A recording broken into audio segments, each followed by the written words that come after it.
Welcome, my phone name is a NOKIA 4.2 and today I will show you how to put the device into boot mode. So to get started, you want to hold the power key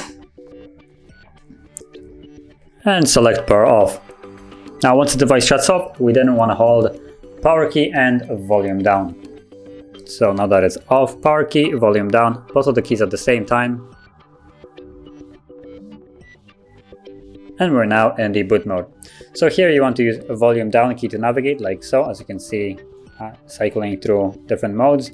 So you have start, which just simply reboots the device back into the Android. You have restart bootloader, which will come back into here. Then you have recovery mode, which takes you to the recovery mode. And power off, which will just shut off the device. I'm gonna choose the start one to boot back into the Android. So once you see whatever that is that you want to select, that is on top, press power key to confirm it. And as you can see, now the device is booting back into the Android.